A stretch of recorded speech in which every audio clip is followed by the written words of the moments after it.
Good afternoon, ladies and gentlemen, mothers, fathers, daughters, sons, brothers and sisters. Welcome to another season of the Virtual Touring Car Cup here at the VTCC. My name is Chris Buxton and I'll be your commentator throughout this evening's race and for the season to come.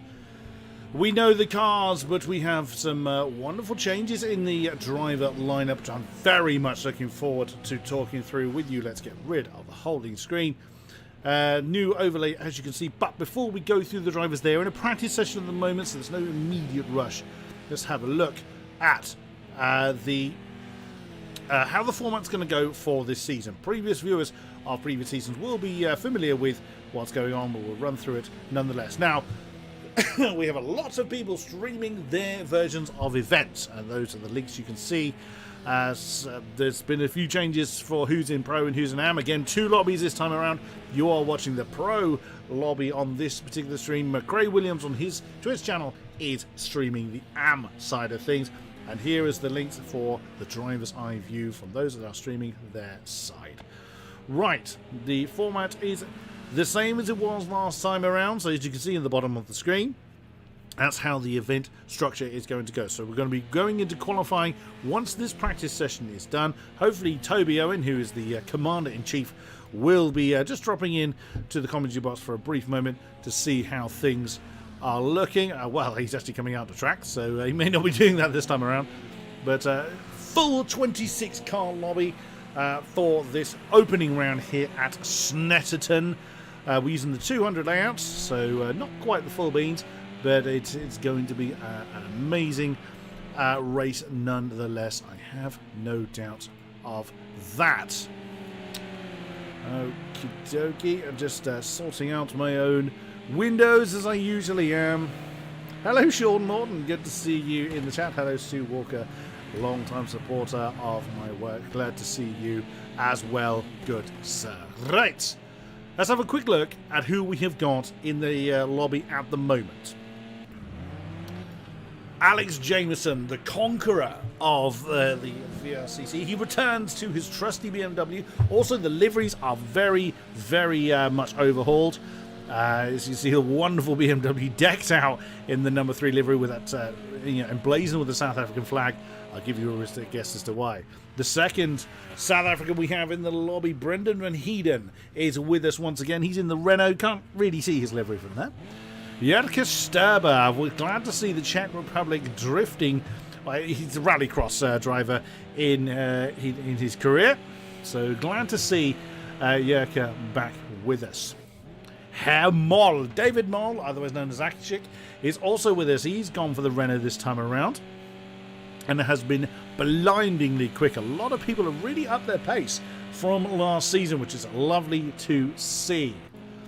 Mazda Ron is Aaron Large. He's gone for the banana split liveried BMW again, as I called it last time around, although with the blue, very literal blue, on the top as he's coming into Brundle and Nelson. Such an awkward set of corners to get right. Jason Powell returns to us. Didn't see a lot of Jason last time around, but hopefully you see more of him in his lovely grey and orange Renault liveried Renault there. It is Renault versus BMWs this time. We don't have any Mercedes or Opels in this lobby. The Am lobbies do have a bit more of the Mercs and the Opels, but in this lobby we are very much it's about 2/3 Renault, 1/3 BMW. Chris Callahan is with his wonderful pink accented Renault there. It's a great colour scheme. Whoa, that's one way of, of taking that corner, sir. Oh, 100%. Oh, that is Finley Swarbrick, who is one of our AM promotees. Now, William Carlson is a very late sign-up. Only this weekend did William actually sign up. He's actually in he should be in one of our default liveries there. Again, can't quite see from that camera angle. Stu Neal joins the ranks, as you can see, very similar livery to Alex Jamieson. He's going very slowly because the practice session has ended, so that's why they're crawling around at the moment. And Gaz Cooper has obviously upset the timing beam somewhere. Lewis Kent the British TC champion, no less, is in the lobby. Again, a bit of a late sign-up. So Lewis Kent, anyone that is a touring car fan, the UK TC champion, is with us, unbelievably. So it's great to see him on board. And already, Alex Jamieson doing Jamieson things and setting the benchmark with the only man in the 11s. I was in one of the practice sessions earlier this week, and I couldn't get anywhere close to that kind of time. Also, another key change you can quite clearly see in the middle of that scoreboard was the banners. We've moved away from using just the image of the car. We have those banners are unique to each individual driver. And now I've started going through the list, and we now need to go through it all again. Now, Mr. Gillone was not due to be with us tonight, but I'm very glad to see that he is. He's taken part in 12 hours of Bathurst this weekend, along with 2 other drivers I believe are also in this lobby, or due to be. They may not be with us, but we will see when we go through the list. Andy Gillone, the runner-up to Mr. Jamieson, and they are in the same team, Ambition Racing. So it is Gillone, Stu Neal, and Jamieson in that squad. Josh Quincy joined us last season and has been absolutely stormy. He was with us in the vintage F1 season we ran in between season 2 and 3. Whoops, a little bit heavy-footed coming out of Montreal. It keeps the BMW on the straight and narrow. Quintin Chauvetot. Very much looking forward to seeing how Quintin does. Oh, that's a fine-looking car. One of the full send crew, as you can see, in the 96 car. There's William Carlson. Now, we should see he's gone with the green. There's a range of default liveries, so they're 00. Or we have an argument with something very solid already. There's Mr. Gillone starting his first time lap. There is Mr. Jameson. You'll see the liveries are very similar between those two. Andrew Whitehead. Glad to see Andrew with us again. For the boosted motorsport squad. Roy Grassi. Was glad to see him back with us as well. His car was mainly red last time, very similar to the Cooper livery. He's gone for that sort of minty green flash on the car. Geeky Mac is that is his name. That's one of the Celtic Bromance squad, hence the Welsh and Irish mixture in the livery there. He's forgotten to change his name. T-Rip. His name will come to me later on. I've got it here. It is... Who is it? Brian Rees. Yes, indeed. In the 420 car. Also a part of the Celtic Bromance squad. I will probably forget his name later on. There's Chris Callahan. Glad to see him with us as we start to see some times on the board. And Gillone in the 11s as well with an 11.8 on the board. There's Lewis Kent. Very interesting to see how well he does. Now Lewis has gone for one of the Cooper Motorsport liveries. Well, that is a livery that's actually decked out for him because you can see his name on the back of the car. He's under the Cooper Motorsport. Yes, it's because he knows Gary Cooper personally. That's why. Who else have we got? Ryan Lewis, we've already looked at you. Mark Werrell. Now, this is a particular bonus for me because Mark Werrell is a professional motorsports commentator, and it is this man that is responsible for getting me into the real-life commentary box for the Classic Sports Car Club later this year. Was going to be this weekend, unfortunately, but with COVID rules, the unfortunate bit was it couldn't happen because of the COVID rules not relaxing any time. It's wonderful to see Mark taking part in this series. He's driven for Squadra di Corsa Veloce. He's also a property investor. In the esports world, he started with Jeff Crammond's Grand Prix game in the early 90s. I remember it well. Remember it very, very well. It has been gaming on consoles on and off ever since. In real-life racing terms, he's spent 8 years in Formula TKM karting. During the 90s, occasional outing in the C1 24-hour and Enduro car series since 2018. So, yes. So, if I commentate a curse Mark Werrell, he will have an absolute field day with me when we do get to work together. Sadly, at the moment, I won't be working with Mark with the 2 bookings I've got for the Classic Sports Car Club, but anything can change. That is a constantly changing minefield, as Mark will attest to. Let's have a quick look down the list. I know we haven't gone through everybody just yet, but we will do. Now that the times are rolling in, it's just easy to do it. Look how busy it is. 26 drivers around Snetterton, especially the 200 layer. Look at that. Someone's just jumped out of the pit. Looks like Roy Grassi jumped out of the pit. Alex Jamieson getting a big old toe from one of the Celtic Bromers. Who's he getting a toe from? I can't. Oh, it's Matt Webb, I think. Can't quite see whose name was on the back of the car. But that's given Alex Jamieson 11.2. Inhumanely fast driver, Alex Jamieson. Master Rod. Wow, Aaron Large has found some pace. I mean, he was no slouch before, but that's a storming pace we're seeing from Aaron Large in the BMW. Still with 11.7, second on the grid at the moment. There's Andy Gillow with, I think that's Roy Grassi's car right ahead of him. And he's pulling over, he's letting, I couldn't quite see who that was he's let through. David Moll up in fourth, the lead Renault at the moment, coming over the line in the 33 car. Does he improve? Also into the 11s, 1:11.879. Wow, 600ths of a second behind Gillow. Also, I mean, he was horrendously quick beforehand as he flies off the road of riches, but he has definitely found some pace from last season. There is Roy Grassi in the minty accented Renault. Currently in 5th position with a 12.001. Toby Owen are the organiser and founder of the VTCC, or VRCC, beg your pardon. We did start with the VTCC. That was the opening series of the Virtual Racing Car Club. And he's the man responsible for it. 1:12.1, that's a storming time as well. Gary Cooper, glad to see Gary back with us again. Now, his guy's in amongst there somewhere. It's, well, you can't actually tell which one it is still. It's that one.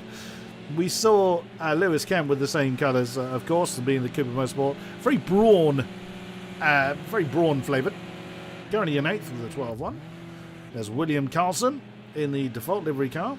Not bad, getting in and getting straight on with it, although he, as we noted earlier, has had a bit of an argument with something pretty solid. There's Quintin, now back out on track. 1:12.339 sees him in 10th position. Another one of the full send squad. There is Lewis Kent, our touring car champion. Currently in 11th position with a 12.352. Same time to the thousandths of a second, indeed, is Jirka Sturber, the rallycross driver from the Czech Republic. Over the line for Jirka. Does he improve? He does, up to 9th position with a 12.261. Very, very, very, very close times in the pro lobby this time around. That looks like Mr. Gillone ahead of Jason Powell. Jason was monstrously quick, but a little inconsistent last time we saw him, particularly in the first season. I can't quite remember if he was with us an awful lot in the second one. I don't think he was. Matt Webb, good to see Matt with us as well. Again, a very, on his day, very, very, very quick driver. Currently 14th at 12.661, just 9 thousandths ahead of Jay Daniels. Jay's gone for the Beamer this time. He's changed his allegiance. He's chasing that Stu Neal. He's chasing one of the Ambition squad, Track and Beyond. I'm not sure that. I'm hoping that's not a prophecy. He's usually staying on the track is preferable. There's Chris Callahan, as we saw earlier, just about to come over the line. Does he improve? 1:12.723. Sees him in 18th position. My goodness, so close. There's Ryan Reese. I'm a little surprised actually Ryan's there. Ryan, it tends to blitz. I don't think he was there as we're seeing a few movements. We have the Scuzzle. It's Nick Bailey. He wasn't with us last season. Really glad to see Nick back with us. Goodness me, just scrapping for position. Oh wow, that's a big moment there for one of the Cooper boys. My goodness, I'm not quite sure which one of the Coopers just flew off the road there. Brendan has got a time on the board of 1:11.880, 1/1000th of a second behind David Moll. Good to see that. Where did we get to? Kiki Mack. We saw him earlier. Our AM champion from last time around. So he's been promoted to the pro lobby. Colin Dunn. Little bit unlucky sometimes. Colin had some connection problems, if I recall, last time out, but he's in a very bright green. Wow, that's you'll notice that car coming. One of the Track and Beyond guys. There is Mark. We mentioned Mark Worrell earlier. 1:13.0 for Mark at the moment. JP McKinley, the third of the Celtic Bromance squad. He was the one that kept Kiki Mack honest all season long. It was those two that tended to run off into the distance, currently in 24th position with a 13 flat. I mean, in fairness, if he found half a second, he'd be 15th. So that's how close it is, as Andrew Whitehead just coming back into the pits. And there is Finley Swarbrick. Oh, that's a big moment for one of the Ambition BMWs, and Finley's gone and followed him. Finley Swarbrick, otherwise known as Doodle Pleb, in the same squad as Toby Owen. Good to see him on the field. So it is Jamieson from Large, from Gillone, from Moll, from Van Heeden at the moment. Once again, our South African contingent proving very, very hot property. So it is BMW's leading the way, and David Moll being the top, representing Renault. 4.5 minutes to go, and still plenty of times to come on the board. Only, 2 seconds. It's the top 24. So it's absolutely, it's incredibly close. Jameson, as always, just seems to have an incredible amount of time in his pocket, as Josh Quincy is coming back out on track. Matt Webb and Jay Daniels in the pits as well. William Carson, where are you? He's coming down the start finish straight, being chased home. What can the X04 car do? And that's starting a fresh lap. Where is Alex Jamieson pulling over by the look? Let's follow Aaron Large around on a hot lap, coming into Rich's. Chuck the car in and plant the throttle, hope that it sticks, which it does. Up towards Montreal. Now on the brakes, down through the gears. Oh, he's gone a tad deep into there, but the car is just about behaving itself right over the curb for the Bentley Straight. A wonderful slipstreaming opportunity along here, and then it is a very difficult braking zone for Brundle and for Nelson. This chicane coming up here as Jamieson returns to the pits. Now Aaron going for a very early break there as one of the Ambition BMWs is off the road. Through the bomb hole and down towards Coram. Into the long right-hander. No one ahead of Aaron to disrupt him. Again, a very tricky braking zone for Murray's. His final turn. The tail getting very lively, but he's caught it. Oh, now, did he lose a bit of time? Did he lose too much time at Montreal? We will see as Aaron Large now comes over the line. Does he improve? 1:11.726 is best. He did not improve on that occasion, but pressing on nonetheless in the treble one banana split flavoured car. Gillone in third is chasing him indeed. They're both sharing the same bit of track. Gillone currently on the second row of the field. My goodness. Giving that one plenty of beans. I've raced against and commentated on Andrew Gillone for a number of years. I've been beaten in pretty much any car track combination you can think of by that man. Again, looking forward to that. I know I keep coming back to the gaps between them, but it's so close. David Moll heading towards the line again with one of the Celtic Bromance Renaults ahead of him. What can the 33 car do? Can he improve? 1:11.879. 1,000s ahead of Brendan Van Heeden. Where is Brendan? He is on the Bentley Straight. So we're not using the plant in the middle of Snetterton. So Palmer, Agostini, Hamilton and Oggies has been bypassed in this particular layout. I hope to be at Snetterton in August for the Classic Sports South 11, as previously mentioned. Steady, Brendan. He does keep it on the road, though. Can't quite tell who that is ahead of him. I can't tell who that is, as Jamieson has returned to the pits again. He cannot improve on his already inhumanely fast 1:11.2. That's one of the Cooper boys ahead of Brendan. Oh, that's a big improvement. Mark Werrell up to 13th position. That's not Mark. That's Mark Werrell up into 13th at 1:12.2. He was in the 13s last night, so he found 8/10 was second. That's propelled him right into the heart of the midfield and only a couple of hundreds off of Carson and Jurkis Sturber. Now then, did Brendan improve. Well, no, he did not. He remained where he was. Toby Owen still in 6th position. He's pulled over and he's returned to the pits. His day is done. He cannot improve from 6th position. 1:11.980. Who's still out there? Gary Cooper still going. 15 seconds until the checkered flag falls. There's Roy Grassi just coming through the shot. Plenty of sideways action from Gary Cooper. He's gone too wide. And that is going to be the end of that one. David Marl has returned to the pits. He can't improve on already impressive 1:11.879. And the checkered flag has fallen. Gary's still going though. Such an awkward braking zone for Murray's as you're trying to turn, slow the car down, and then you suddenly just chuck it in to the left-hand side. Hello, Jack. Welcome aboard. Glad to have you along. Jack Werrell, the son of Mark, in the chat. Glad to have him along. Aaron Large on the back straight, still trying to find some time. Brendan is done. Nick Bailey, where are you? You are coming through Coram into Murray's. What can you do with a whole stream of cars behind you? Keep it on the road. That's going to be enough to have invalidated his lap, I'd have thought. That's someone coming into the pits. Possibly Jay Daniels, not entirely sure. Over the line for the Scuzzle. No improvement for Nick Bailey. Mark is done. He's under air control. Stu Neal's car is very done. Damage is on, so the damage is on, but it does get repaired in the pits. But visually, it doesn't. Kiki Mack is done. Who's still going? Oh, I suspect it was Andrew Whitehead that was still going. As we have an advert for Webby's Garage there. So it's Alex Jamieson, unsurprisingly, on the front row, but it's Aaron Large that joins him.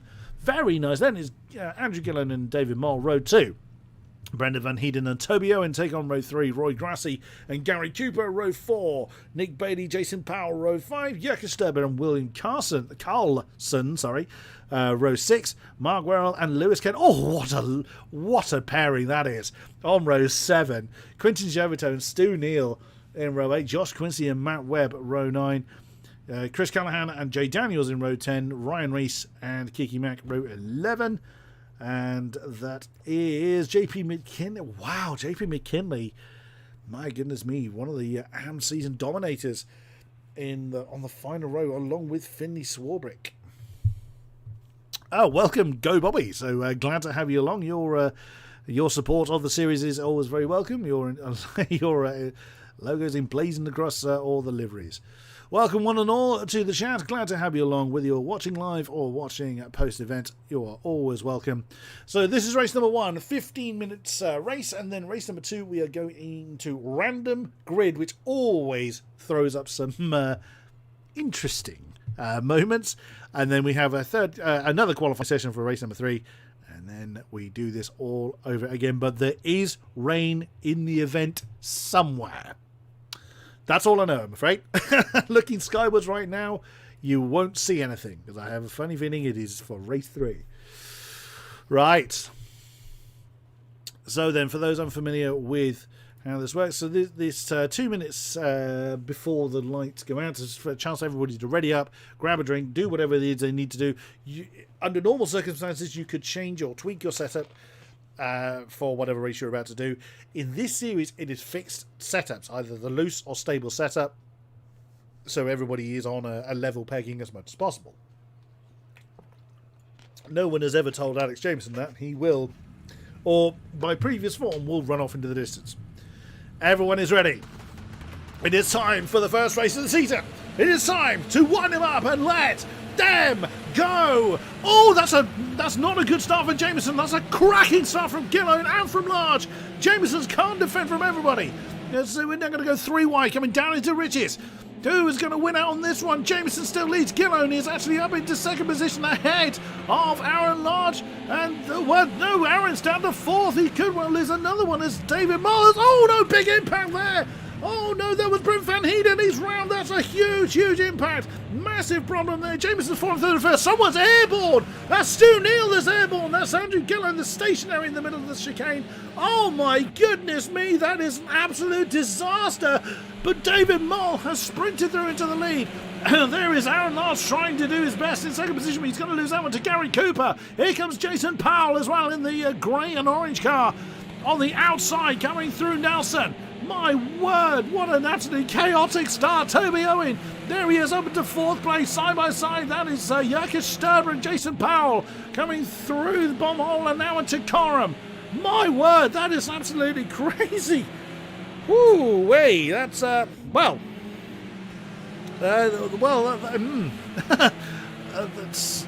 just about catching my breath, and already a penalty on the board for David Mole. That's why his number is accented in red. I just realised I should have been recording from the beginning, so I need to do that one. So that's a 32-second, that's a jump start. Oh no, for David Mole. Again, apologies for the stuttering. There's nothing I can do about that, I'm afraid. It's not entirely my side that's causing that, but lots of braking, lots of braking, of course, is coming into the Montreal hairpin. Well, that is not quite what I expected to see on the opening rounds. Jamieson all the way down. Well, he was down into 15th. Where is he now? Stu Neal was airborne at one point. I think Jamieson is out. We've lost one from the race. Oh no, that's Gary Cooper round. Oh, huge impact there. Oh no, it's Toby Owen that's been obliterated as well. 2 of the Cooper Motorsport cars have been caught up in that one. Oh my goodness, I cannot look away for a second.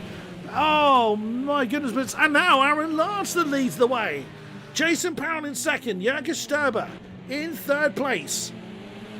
Nick Bailey 4th, Roy Grassi in 5th place, and there's David Mole, our former leader, now down into 6th position. Right behind him is Ryan Rees, followed by Jamieson. So Jamieson is still in the race, but no doubt with damage to the BMW. Mark Werrell has kept his nose out of trouble, I think, broadly, and is now in 9th place. Can't see any obvious damage to Mark's car, so he does look like he's avoided the early chaos. William Carlson, 10th. Chris Callahan, 11th, as Gary Cooper that has gone back to the pits. Oh, that's a big moment there. I think it was Mark Werrell. Yeah, Mark Werrell was involved in that incident. Didn't quite see how that started, but that's William Carlson that's falling now through the field. Goodness me! Now right behind Mark Werrell was the man alongside him on the grid is Lewis Cannon. Here comes Jamieson with an almighty great slipstream along the Bentley straight. He's going to try and nail the pair of them, but Mark's gone wide and gone for a big spin, and amazingly didn't hit anyone.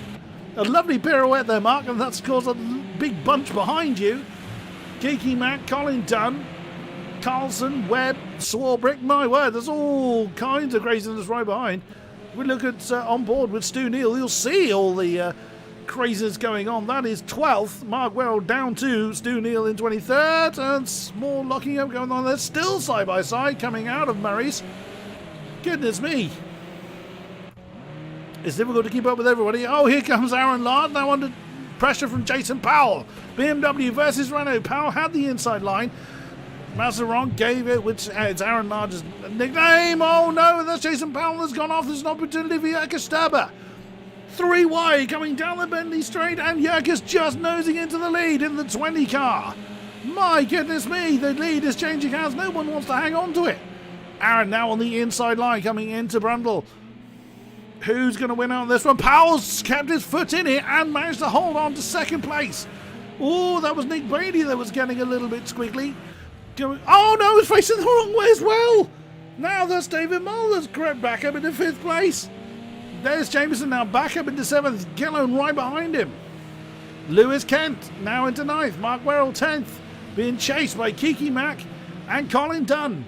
Whoops, as Colin goes a little bit wide. It's impossible for me to know where to look.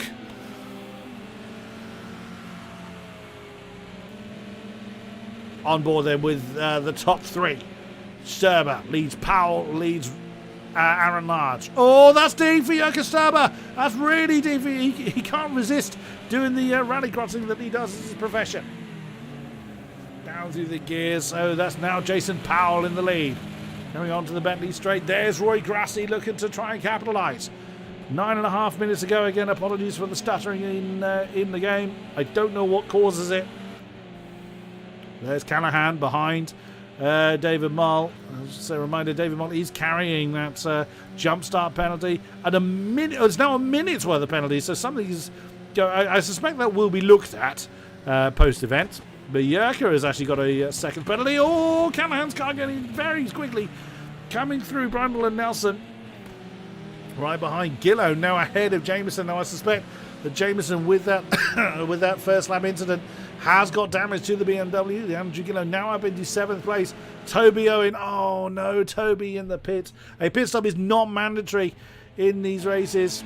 Oh, Roy Grassi now on alongside and they're now ahead of Aaron Lard. So Aaron did not get a good run on the exit of Murray's. And side by side, Jürgen Sterber and Jason Powell again for the lead of the race. On board with Aaron Lard once again, he's now a Renault 1-2-3. Powell leads Sterber, leads Grassi, leads Large. Hello, Damien Hurst, also from the VTCC. Glad to have you with us. Welcome along, good sir. Look at the pack behind Chris Callahan. Well, actually, David Moll's not too far down the road, but behind Callahan, you've got Gillone, Jamieson, Lewis Kent, Mark Werrell, Kiki Mack, and Colin Dunn riding on board. Well, Colin's a little bit too far back, so we jump on board with Mark Werrell. That's the view from his car. Lewis Kent, the UK TC champion, right ahead of him. Oh, that's Jamieson getting very, very out of shape. Oh, and Mark couldn't slow that one down enough. Nudges the back of Lewis Kent. That wouldn't have caused too much damage to either car, I wouldn't have thought. I mean, these are touring cars. They're built for a little bit of argy-bargy, let's be honest. And then you got another pack behind Matt Webb. Actually, behind Josh Quincy, beg your pardon. Which is 13th down to 18th. The exclamation mark on the tower indicating who's close to who. It's all the lot of commentators I'm sure would love in the field. That's the view from Stu Neal in 18th position behind this almighty great train. Whew, my word, just about now settling down into a rhythm. But still some great clumps of cars very close together. That's the view from Grassi. He's sizing up Jürgen Sterber now again. As you can see, the red mark on the position number indicates a penalty for that driver. Jürgen has a second's worth of penalty, or did last time we looked. Jürgen Sterber utilising his experience as a rallycross driver. We did do a short Rallycross Lights Championship in the off-season between Season 2 and 3, which Jürgen was part of and won quite comprehensively. Which probably no one has. Let's just check the penalties again. 1 second for Jürgen, a minute for David Moll. I wouldn't be surprised if that gets. I mean, you don't often get a 30-second slam dunk penalty unless you jump the start, which I suspect he did, because he did have that 30-second penalty. He may well challenge that in the stewards. There are, there is stewarding that goes on post-race, of which I am part of. So, he can argue that the time penalty shouldn't have been applied. We will evaluate that if he chooses to raise it. But on board with Andrew Gillow in 7th position, he chases David Moll and Chris Callahan. Oh, Chris didn't get a good run on the exit of that chicane leading onto the Bentley Straight, and that should be an easy move for Andy Gillow in the 55 BMW on the inside and through into 6th position.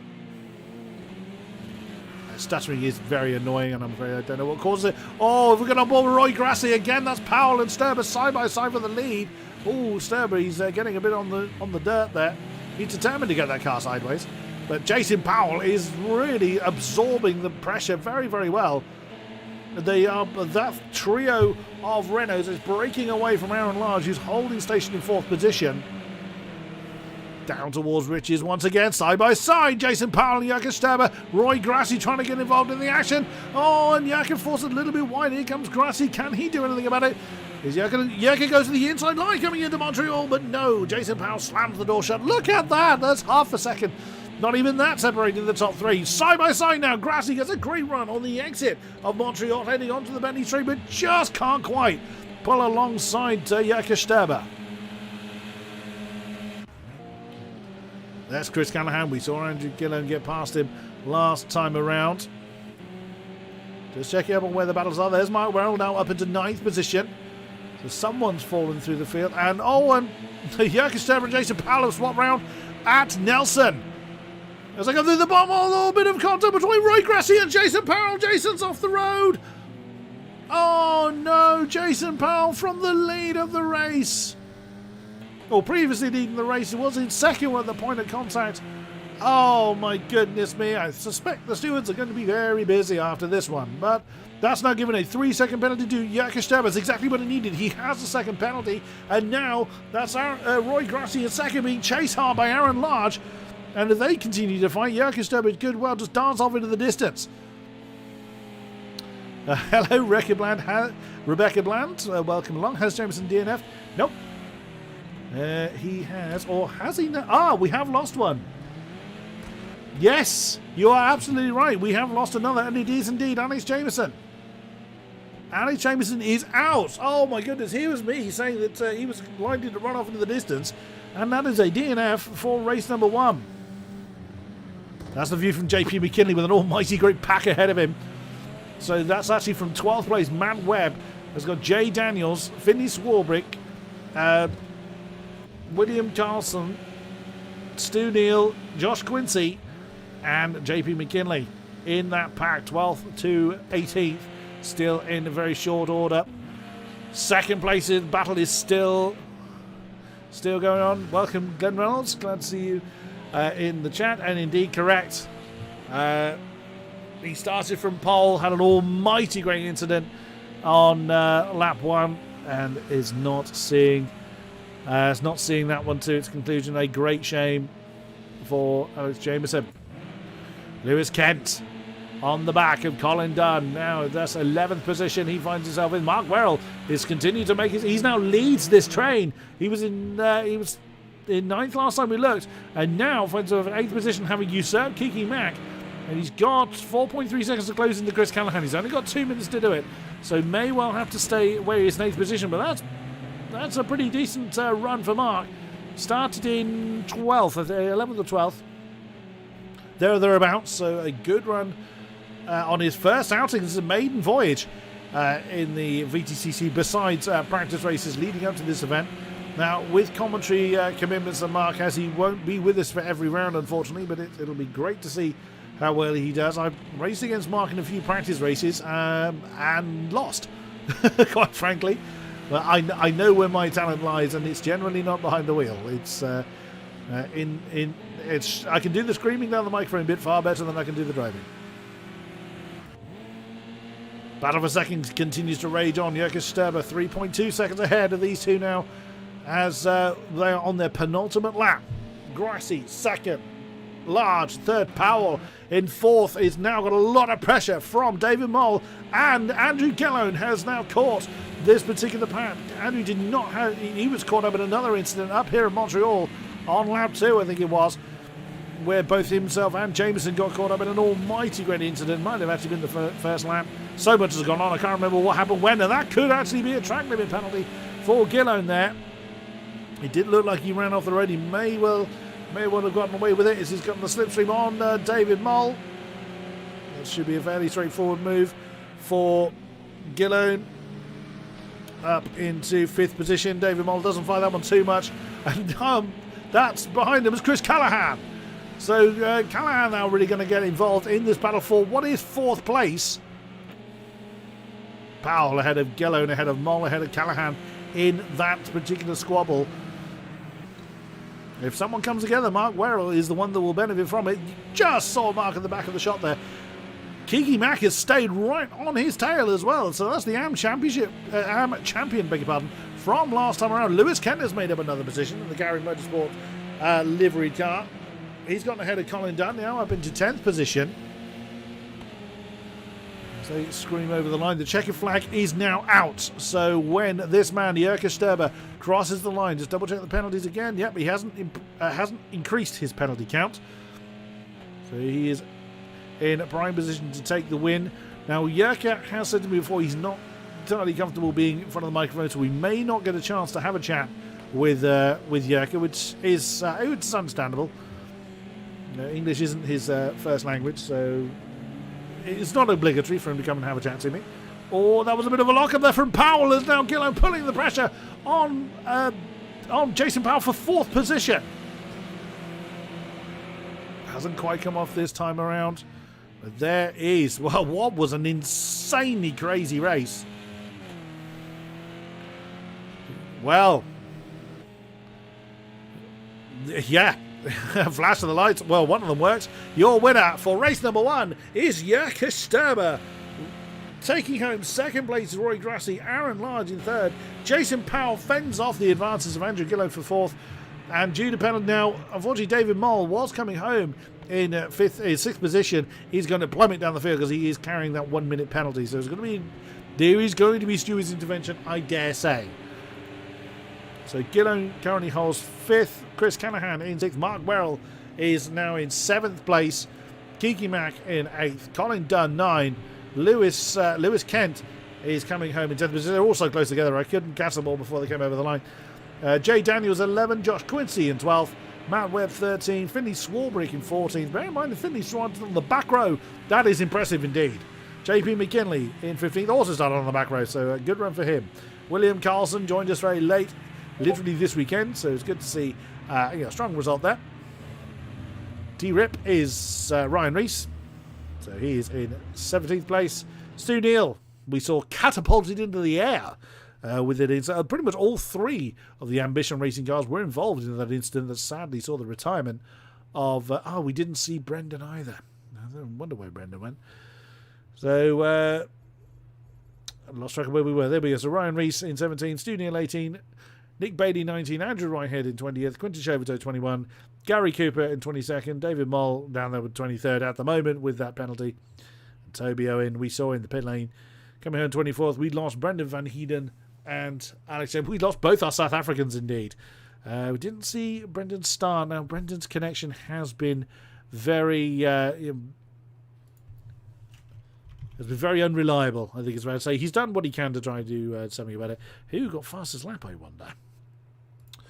I think that honour goes to Jurka Sturber, who has also messaged me to say he doesn't want to come and have a chat with me, which it's fine. That is rather what I thought he would say. So, who has come to have a chat with me? Let's have a little look. We have got in the box with me. Haha! We have got Aaron Large and Roy Grassi. Right. Gentlemen, let's have a chat with the banana split flavoured BMW, as I've always called it. Aaron Large, welcome to you, sir. Hi, Chris. How you doing? Well, you guys always said you'd give me a lot to shout about, and dear God, you weren't wrong. That's I tried staying out of it, but I got caught up a load of times. Well, in fairness, it was impossible to avoid it. There's so much going on, but you still managed to get on the podium, sir. Very nicely done. Yeah, done a lot better than I thought it would in quali, to be honest. I'm expecting Andrew to be up there, and I think it was Andrew sort of first corner this race, just had a little tap off, which is a bit unfortunate. I suspect the stewards are going to have a lot to deal with, but even still, you're qualifying, sir. Where the hell did you find that? That was last night's practice, actually paying off for once. I mean, you were good there, but you were blinding this time around, if I may say so. Yeah, thanks. Yeah, I still struggle with this BMW, but it's just being ever so careful with the brakes. And yeah, the Renault seemed to have the exit speeds, basically. Ironically, the BMW's quick on the straight, but I had a bit of aero damage. So the last few laps, I couldn't do anything against those two. Well, you did what you could, but random grid coming up.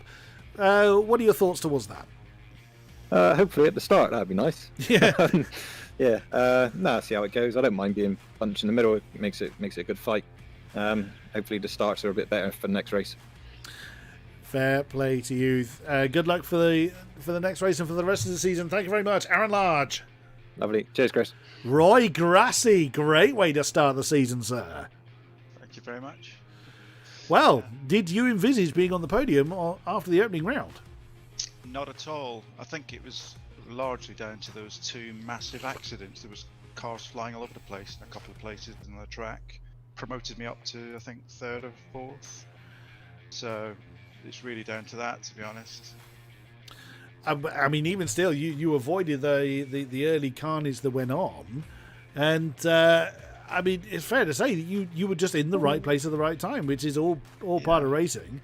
Is Snetterton a track that does well for you, or again just taking advantage of the carnage? Yeah, I mean, I'm okay. I was expected to qualify slightly better, if I'm honest. I don't know. I never hooked it up to be and didn't get a great starting position, which then meant I needed a lot of luck. I mean, unfortunately, I came together with Jason Powell during the race. I was alongside. I think he made a mistake going through the chicane. I was alongside him, and he didn't leave an awful lot of room. I took half the grass trying to stay out of his way, but we came together, and I did slow down and hope that he would come back on track, but I think he spun it round. But unfortunately, I just didn't have enough room when we were alongside each other. Well, there's plenty of rounds in the season to go. What are your thoughts towards the random grid? I hate random grids, to be honest. I always get a crap position, but starting position, but we'll just try and get through the carnage and see where we end up. So a lights the flag victory for you then. God, that'd be nice. Yeah, there'll be a lot of carnage. But yeah. Good luck for the race and good luck for the season. Thank you very much, Roy Grassi. Brilliant, thank you. See you again.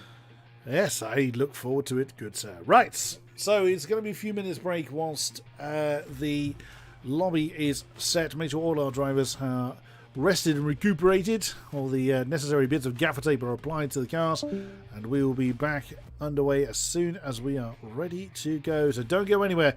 We will get this race underway, and it is going to be a stormer, I am pretty sure.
And into the session we go.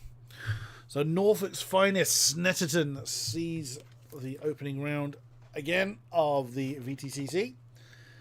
Oh yes, very much looking forward. Now, interesting that Roy said he hates random grids. Now, I can understand that from a driver's perspective. I personally am a great fan of the random grids, both from a commentator but also from a driver. I have been stitched by the by the randomness of the random grid more than once. Let's see who's... Oh, it's Brendan Van Heeden and Colin Dunn on the front row.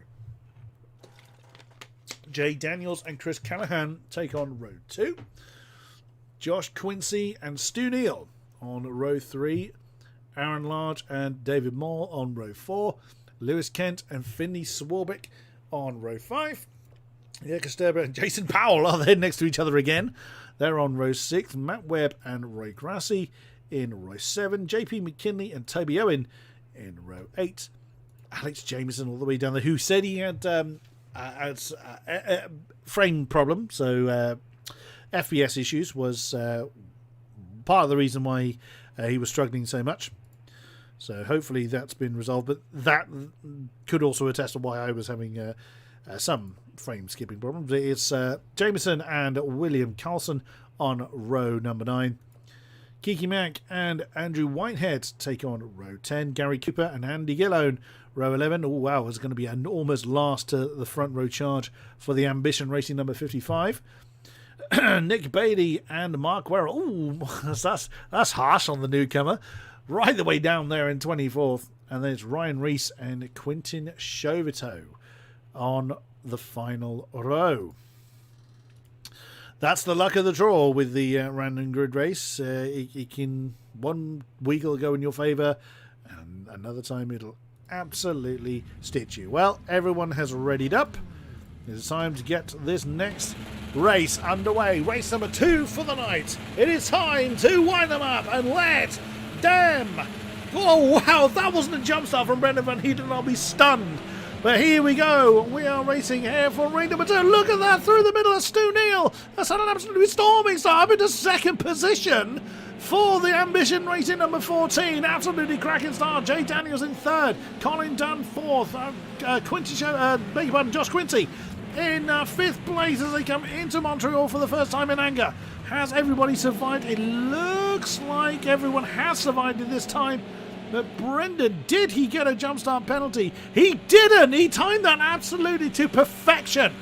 Now the cars don't start at the front of their start boxes, so you can drop the clutch slightly before the light goes green, but it's a very, very dangerous tactic. But when it works, wow, does it work well for you. Look at that. Jason Powell, 9th position, got, did have a bit of a gap between himself and Roy Grassi. He's shut that one down fairly conclusively. And there goes the stuttering again. Again, apologies for that. You see the race feed that's position changes going on absolutely everywhere. But look at Van Heeden. That's 0.8 of a second he's got to himself up front in the Renault. What a cracking start. Wasn't with us in the first race, but has made an absolutely stormer from the front row in race 2. Stu Neal's chasing him hard, though, with an absolutely blistering start from this third row, I think it was, for Stu Neal. The BMWs do have a bit of an advantage when they get the wheel spin right. Oh, that's deep for Stu Neal, and that's Jay Daniels having a look on the inside coming through Montreal. Can't quite get it done, though. Colin Dunn is wanting to get on with the job, and Chris Callahan right behind his Aaron Large, our fellow podium sitter. Where's Jacques Sterber, our race winner? There he is, side by side with Lewis Kent on the Bentley Straight. That is a battle for 11th position. Right ahead of them is Josh Quincy and Roy Grassi. So the podium 2, or 2 of the podium. There's Jason Powell, who should have been on the podium, you could argue. Oh, that's very wide. Excuse me. That was Josh Quincy, who's trying his best to find a safe way to rejoin, but when the pack is so close, he's hit that almighty great lump that's in the grass. Now he's going to rejoin down in 22nd place. Oh dear, dear. Jamieson has not been able to make his way through the field, so his issues continue, unfortunately. What a great shame for Alex Jamieson. Oh no, and that's Quincy off the road again. What has happened to Josh Quincy? Yeah, I think he's pulling over. I think his day is done. What has happened to Quincy Chauvetot? Well, he hasn't gone anywhere. Back up towards the sharper end. Wow, look at that. That's Dunn and Large who are side by side. Whoa, that's deep for Colin Dunn coming out of Montreal. Here comes Aaron Large then, and right behind them is David Moll, who gets the fastest first sector up into 4th place. Goes Aaron Large. Here comes David Moll. Is he going to try and dive on the inside of Brundle? He's gone for the move. Wow, that was late. Can he get that one slowed down? That's put Colin Dunn off. He's spun, but he has managed to keep it out of harm's way. Rejoined right with, that's Jason Powell. Yeah, well, there's Jason Powell. Chris Callahan was the black car that suddenly came into shot there. That's why I was questioning him. So I'm sure Jason Powell's car's not black, but there is Moll. So that was a big optimistic move. We didn't see any contact though. It looked clean enough. Just possibly a little bit late, but it was still clean. It was still fair. Over the line. Van Heeden leads Neal. Then there's about 1.3 second gap between the top 2 and this pack of 3. Whoa, Jay Daniels chucking the BMW in at a nice, healthy amount of degrees into riches. Down towards Montreal. David Moll keeping the car nice and balanced there because Powell. And that's Kiki Mack with the penalty. What did he get? He got himself a second penalty. There are places where it's very easy to do. Oh no, it's Matt Webb in the pits. Oh no, Matt Webb. Car is absolutely mullered. Well, Josh Quincy is the next one down the road. He is catching the back. That's Andrew Whitehead and Quincy Chauvetot along with JP McKinley in that particular pack. It looks like the top 5, are they beginning to condense again, I wonder? Well, not particularly. We are getting the proxy markers for 2nd to 3rd, but that's a bit of a gap there. But look at David Moll on board with the Renault. The full Sen leader, or points leader I should say. Daniels leads Large, leads Moll in this particular three-way scrap that we're looking at. You just see up the road, it looks like Stu Neal is closing in. He is indeed on the back of Brendan Van Heeden. Renault versus BMW, which is the story of this season. One name that has been climbing through the ranks is Andy Gellone. He started towards the back of the field on a couple of rows from the back, and now finds himself in 9th position, having just usurped Colin Dunn, and now faces the back of Roy Grassi and Chris Callahan. I keep jumping back to... Oh, look at that! Now that's Brendan Van Heeden feeling the need to try and break the slipstream back to Stu Neal. That's odd, because, I mean, there's 7 tenths between them. I'm surprised he felt the need to... Oh, no, that's Jay Daniels. Jay Daniels has gone off. He's overcooked that one. Going into Murray's... going into Brundle and Nelson. Whoa, careful how you rejoin, Jay. Here we go. Yes, he's back on track, but down in 11th place. Oh, Jay Daniel, from looking at the podium, now finds himself down in 11th place, right ahead of him is Jurka Sterber and Colin Dunn side by side coming through Coram. Well, race 1 winner looks, it's going to be a bit of an arse to try and repeat it from there. There's Jurka side by side, trying to be side by side at least with Colin Dunn, but Colin parking right in the middle of the track. And look at Andy Gellone side by side with Chris Callahan coming through Riches. BMW on the outside line, the Scotsman hard on the brakes coming into Montreal. Roy Grassi ahead of him. Nicely done. They all managed to sort out their relative squabbles before they get onto the Bentley Straight. But there's Brendan Van Heeden. He's maintained anywhere between sort of 5 and 8 tenths between himself and Stu Neal, but right behind Stu Neal is Aaron Large. So again, Aaron looking for... Oh, and that's a big amount of curb there for Brendan Van Heeden. That's going to lose him some momentum. And that's crucial because he's now got 3 cars bearing down on him. David Moll right behind where we are in the camera. Renault leads Beamer, leads Renault. Oh, no, Stu Neal just got a bit too greedy on the grass there. He was a little too over-ambitious for Ambition Racing. Van Heeden, Neal, Large and Moll. 1, 2, 3, 4, less than 1.5 seconds apart. They come down towards Richie's yet again. Oh, Aaron's gone a bit deep. Just about pulls that one back. But you see the difference that makes. That's really backed him away from the back of Stu Neal, who's gone too deep into Montreal, but Aaron Large can't do anything about it. And he's spun round by David Moll. Oh, no. Impact between himself and David Moll has sent the banana split flavoured BMW round. Where is he? There he is, right ahead of Gellone and Grassi. Here comes Andy Gellone. Can he do anything about the two ahead of him? He's going to get past Roy Grassi, but he's going to be boxed in behind Aaron Large. But they do manage to sort that one out. Whoa, that was close. And then right behind them, another great battle forming. There is Jurka Sterber, now over to 8th position ahead of Chris Callahan, Jay Daniels, Colin Dunn. All in that wonderful scrap. Right behind them there, you can just see in the brawn-flavoured Renault of Gary Cooper. Look at the fight that these guys are in, and that is part of the random grid racing. Oh, front 2, look at this. Brendan Van Heeden and Stu Neal. We see David Moll on the penalties. How does he keep getting 30-second penalties? What is he doing? Jason Powell this time gets a track limit penalty. Well, I suspect that's another stewards inquiry that's going to come up. Amazing, he seems to get a 30-second penalty. That is absolutely bizarre. Battle of the 9th going on between Callahan and Sterber. Oh, that's Colin Dunn that's coming very quickly in the green car. Here comes Gary Cooper now. Very much closer to the pack ahead of him to be able to try and have a go, but doesn't quite get... He's not close enough to really make an impact yet. Keeping an eye very much on the lead battle. Now 9 tenths between Van Heeden and Neal. As Brendan rediscovered his rhythm. Doesn't look like he has. Roy Grassi staring at the back of Andy Gellone, who in turn staring at the back of Aaron Large. On board with Roy Grassi. They come over the line. You can see the rate of knots that Andy Gillon got from the exit of Murray's.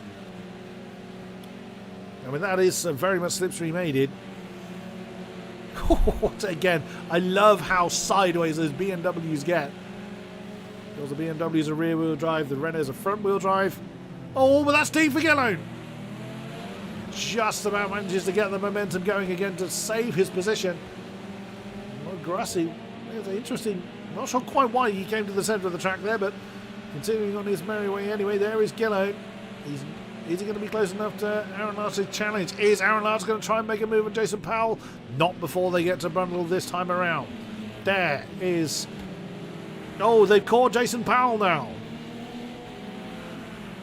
Jason Powell now very much in this particular fight. So this is a battle for fourth now. Gillon all over the back of Larch. Through Coram once again. Into Murray's. Who's going to be bravest on the brakes this time around between the mighty BMWs? Brendan Van Heeden has now got a 2.2 second lead over Stu Neal and is getting into the 111s we saw on his previous lap. So Stu Neal's made a mistake there. Somebody's lost 1.4 seconds on the South African. So this is our closest battle. Again, the Renault's having a good go at being very sideways into Riches as well. We just saw there from Jason Powell. Oh, that looked a bit deep there for Aaron Large, but he did manage to slow it down. On the bumper cam, well, actually can't see a lot from there. Let's go for the roof cam. Oh, now look at that. Jason Powell feeling the need to go very defensive very early on the Bentley straight. That's going to allow, I reckon, Aaron Large is going to get that one done before they get to the braking zone, unless Jason Powell can try and outbrake him into Brundle. No, the Banana Split BMW's got that one done before they get into Nelson. And that is up to fourth for Aaron Large. Nicely done. And now Gillon before they even get to the bomb hole. Whoa, that is brave. Doesn't quite get it done though. Gillon did his best to try and make the move, but I think that was a little, a little bit, I don't want to say desperate, but it didn't need to be done quite like that. Gillon, however, is a very, very experienced sim racer. He knows what he's doing and he knows this BMW very, very well. But look at Powell all over the back of Aaron Large now. As we head towards Richards once again. There's David Moore with a bit of breathing space. Goodness me. This wonderful four-way fight going on. Nearly five-way fight as they're closing in on David Moll again. Alternate Renault and BMW conga line going on here. At the moment. Oh, there goes Gillon on the back of Powell. Andy Gillon's going to have the inside line coming into Brundle. He's going to be brave to try and hang it down there. Jason Powell's trying to hang on to it, but he's locked up going into Nelson and just loses the momentum. And here comes Roy Grassi to make Jason Powell's day even worse coming into the bomb hole. And Jason Powell just about holds on to that one. My word. By the way, then Callahan, and Jurka Sturber continue with their 5 for 8th position, and they've been fighting for a while. Let's go further down the field. There's Mark Werrell in 13th place, looking at the back of Jay Daniels. So they're recovering BMW from his earlier spin. Yeah, bear in mind that Mark was almost last in this race due to the lovely random grid nature. But look further ahead of him. That's Gary Cooper on the back of Colin Dunn.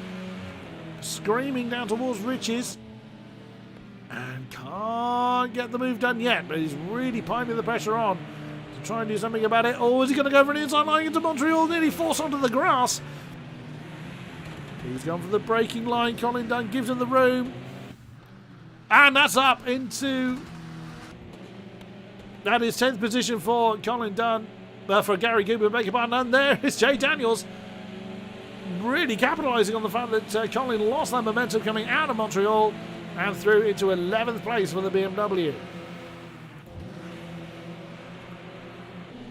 Great scrap for the last podium position now, so this pack has broken up. Aaron Large and Andy Gillon have caught the back of David Moll. That is Stu Neal that's just gone through the shot. 30 seconds until the checkered flag falls. Brendan Van Heeden, where is he? He's crossed the line. Oh, here comes Gillon. There is Aaron Large.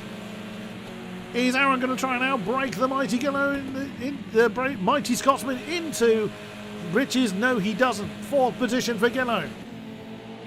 Could he get on the podium for starting near the back? Oh no! Is that no?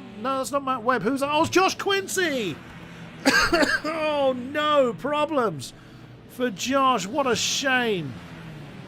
Really hasn't had a chance to deploy his full potential just yet. There is Aaron Large. Oh, look at that! David Moore went for the defensive line, but I think Andy Gillon's going to have too much momentum. Coming into Brandle for the last time in this race. Oh no, bit of an impact between Gillon and Mole. Here comes Lars trying to get the inside line, come down to bomb hole. They're still back indoors. Coming down towards bomb hole. Gillon on the inside. Mole's got the momentum on the outside. The BMW is all over the place. Inside line through Gorham. But David Mole's managed to hang on to it. I mean, he will plummet due to penalties. But that was a great fight between the pair of them. But your winner for race number 2 here at Snetterton is Brendan Van Heeden. Stu Neal's going to cross the line to take second. And David Mole just about holds on for 3rd position. Now the penalties were... I wonder if he did actually.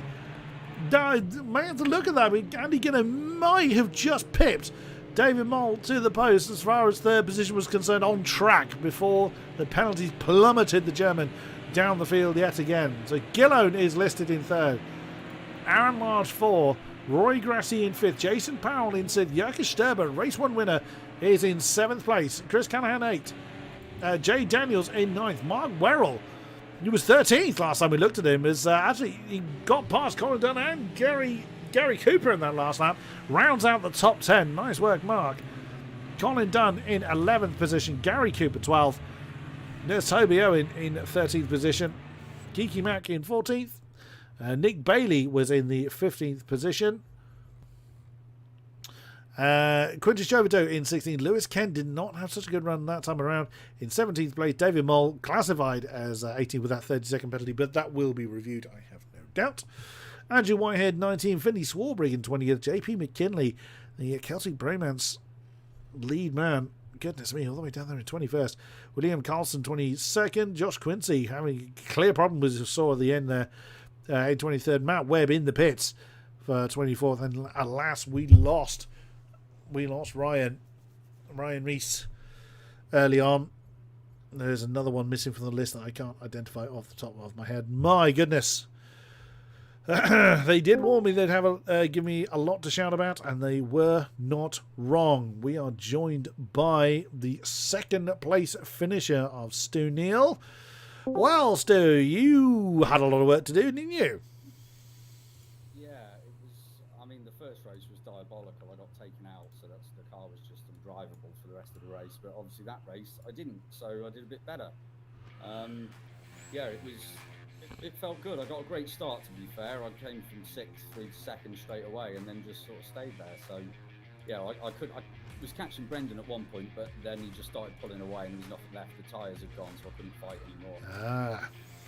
I did wonder whether it was just a case of Brendan getting into a rhythm or tyres or what have you, because it did look like you were going to be under pressure fairly soon. Were you conscious of the battles going on behind you? Yeah, I mean, to be fair, I think Brendan probably did get in his groove. I don't want to take anything away from him, obviously. But yeah, there was people catching me behind. I was really struggling in the first sector, and yeah, people catching me from behind, and then they just seemed to make a mistake, and then I just managed to keep it together.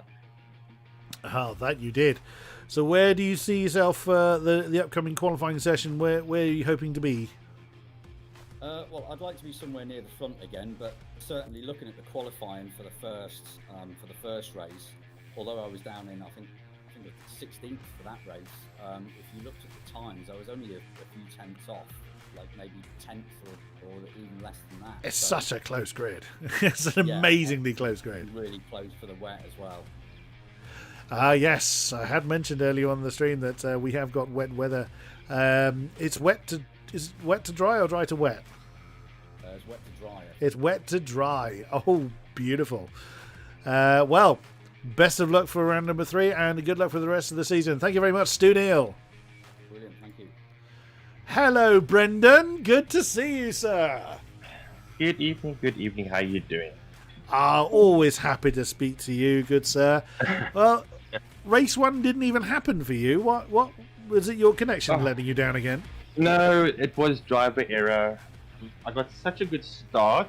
I passed 2 BMWs and then forgot to brake on turn 1 and bumped into Jamieson. I tried to address the issue, but with the whole pack being behind you, it wasn't an issue. It wasn't something you could have done. So I decided rather just get out of the way and just let them race. That was my side. But I mean, it looked fairly straightforward for this race, though. Yeah, no, I got a great start. Tried to work on the tires a bit. The tires started going off after about laps 3 or 4. I saw the second BMW from the team coming closer. I thought, no, let me just get myself into a rhythm like you guys are talking about, and then just concentrated getting the corners right. Because those BMWs out of the corners are just insane. You can't keep up with it. So I just thought, nail the corners, get them out, get them going, and away we go. It came out alright. So, are we going to see you towards the front in race number 3? Oh, those BMWs are so quick in the wet. I'm going to try my best. I hope Jamieson can join us. I owe him a win, so I'll run shotgun for Jamieson. I owe him big time. Anyway, let's see how it goes. We will see how it goes indeed. Best of luck for race number 3 and for the rest of the season. Thank you very much, Brendan Van Heeden. Thank you.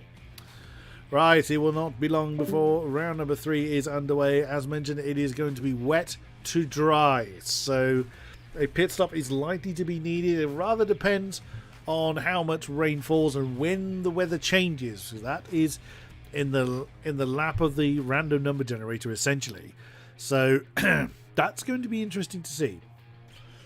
So when everybody has rejoined, we will get the qualifying session underway for race number 3. Don't go anywhere because once again, this one's going to be good.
And trackside we go.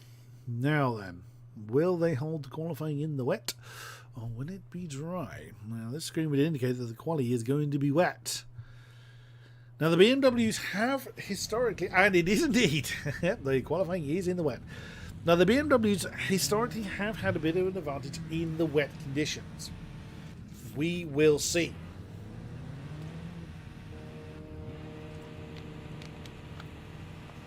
Now, I believe it was due to be light rain, so we shouldn't see a lot of standing water. Operative phrase there is shouldn't. But again, there's there is an element of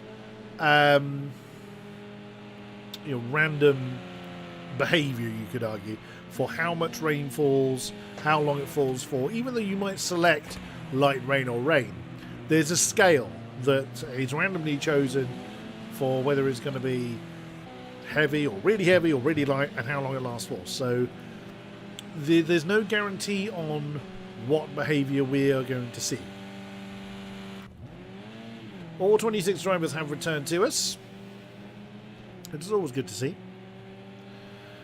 Now, as the weeks go on, like I mentioned earlier, different people's commitments will mean that we won't necessarily see all same 26 drivers with us. Mark Werrell, as I mentioned, as an example, he informed us early on that probably about half the rounds he won't be available for due to commentary commitments. This weekend was going to be one of them. It was going to be him and I at Snetterton. for the Classic Sports Car Club, but sadly the COVID rules did not allow it. It was a great shame because I very much was looking forward to working with Mark. But such is the nature of the world in which we live. All 26 cars are out on track. Oh, wrong one. And yep, that is what the track looks like. Look at up at Montreal. Now that is the thing with the shorter layout. We have run the 300 before. Now the 200 one, because it's obviously that much shorter, means they're going to bunch up that much more. Sounds like a bit of an obvious statement, but it's really difficult to find just that open bit of road that you need to get the absolute best out of your times. But we will see. Oh, William Carlson has come back into the pits. Something he didn't like about his outlap. There's Nick Bailey on the Bentley straight. No, Quentin! I know the track limits can be a little bit more forgiving in the wet because you're not going that quick, but that's a tad far, sir. And you know, we're challenging for the podium. Oh, here we go. Oh, David Moll with a 15.9 on the board. Oh, Roy Grassie's beaten that one with a 15.6 as the early times now come in. Oh, Mark Werrell was actually... He was one of the first to get his time on the board with an 18.3 as he does a bit of rally crossing on the exit ridges. Oh dear, there's a bit of arguing going on. That's Roy Grassie next to someone. Not quite tell... Ah, yes, the... Is that... That wasn't Quintin. Well, there is Roy Grassie, currently at the top of the tree. 15.6. 15.5.6, I should say.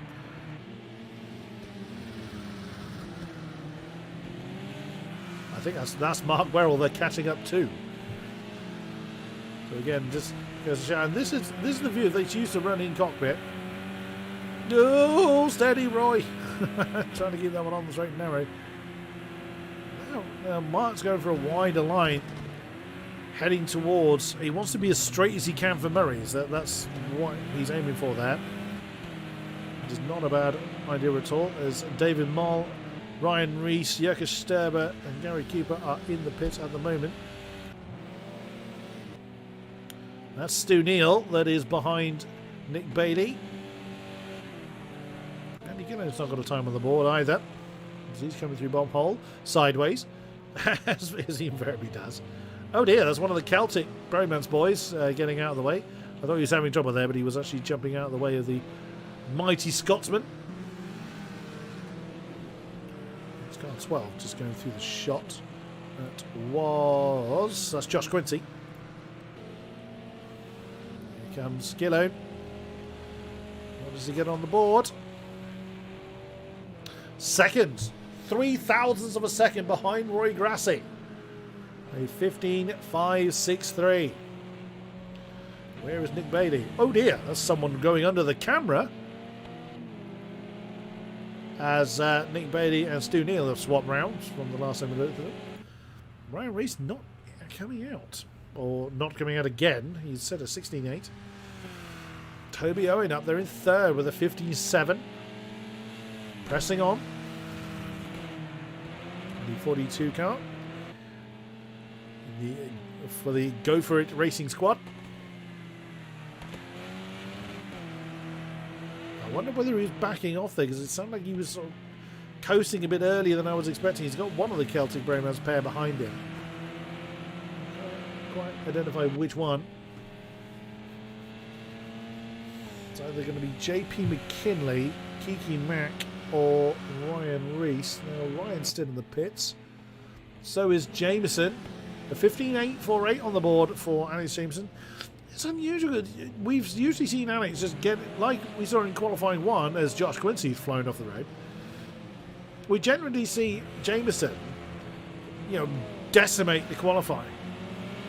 As both Toby Owen and Roy Grassie return to the pits. Oh, Jamieson's coming out. A whole heap of traffic there. As he does slow down. There goes Josh Quincy through the shot. Oh, that's Aaron Large that's going for an excursion off on the grass. Stu Neal. Ploughing through the wet stuff. Look at the spray. Even though it is light rain, it's an amazing amount of spray that comes off these cars. Roy Grassi comes back out on track. Stu Neal in 8th position at the moment with a 16.321. Pressing on. It is a glorious track to drive this. I'm a big fan of Snetterton. Even more grateful that I'll be commentating there, all being well, later in the year.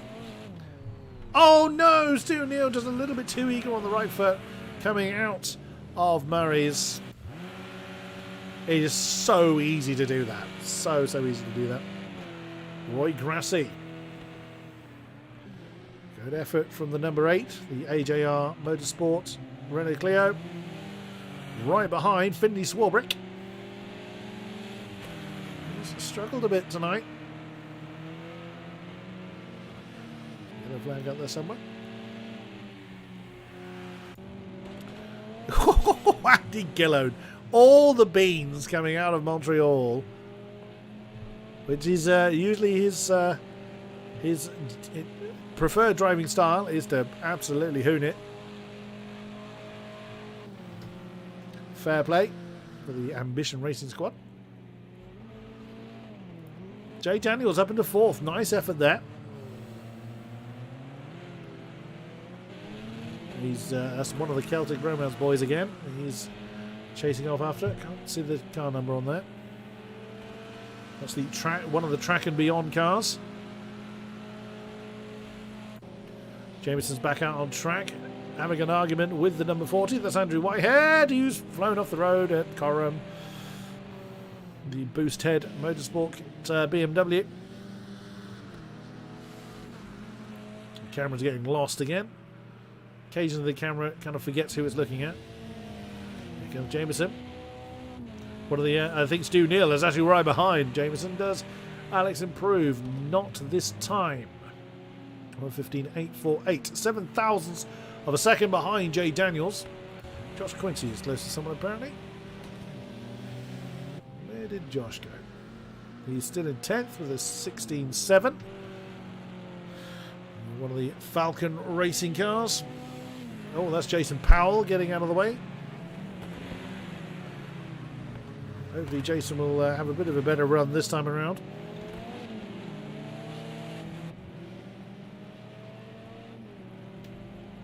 Roy Grassi's back in the pits. Gillone still going. 5.5 minutes to go. Lovely sideways motion from Andy Gillone. Again, a fair amount of degrees going on through Coram. I confess to, I do enjoy that roar from the BMW. Again, the camera is determined to look at Stu Neal at Murray's for some reason. And there we go. Took a while to pick up Andy Gillone there.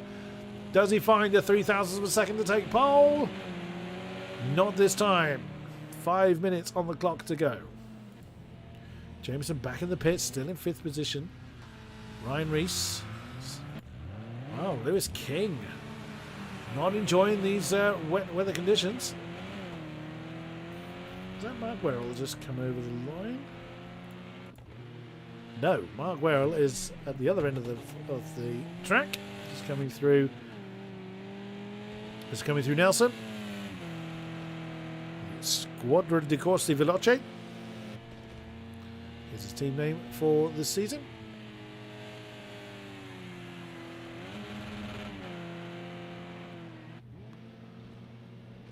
The camera's determined to look at Stu Neal through Murray's for some reason. Oh, there is Jason Powell doing a bit of lawn mowing coming out of Montreal.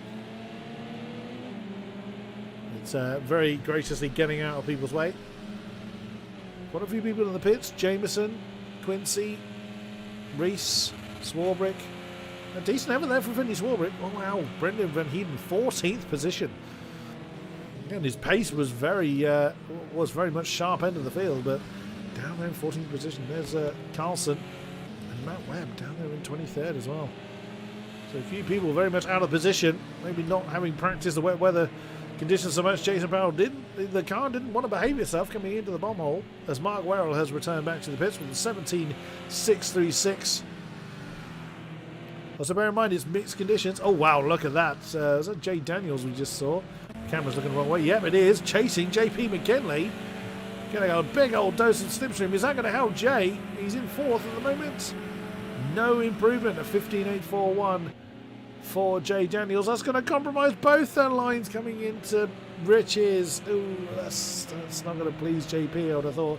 Toby Owen, great effort there in 3rd. 15.774. Now, by his own admission, he likes the car to be slidey.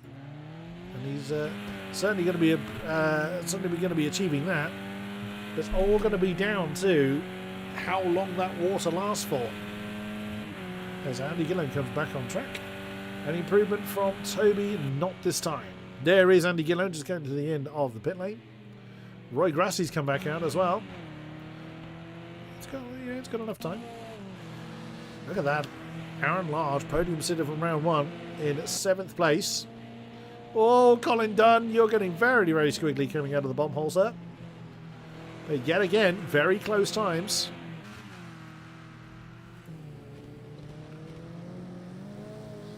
Oh, it did not want to grip all the mud being kicked up onto the track from Aaron Large there on the exit of Murray's. Any improvement there from 7th? Nope, not this time around. 2 minutes to go of this final qualifying session of the night. It's the treble 1 car, as is the want of the BMW drivers to be sideways coming through Riches. Shall we have a quick look at? There's Kiki Mack coming to a stop. That's on the back straight, I think. It is indeed. Doing a bit of a practice start. Josh Quincy coming through Nelson now. Only in 9th. Whoa, the tail getting very lively on the exit of the chicane. There's McKinley, the Irishman. The Irish arm of the Celtic Bromance squad.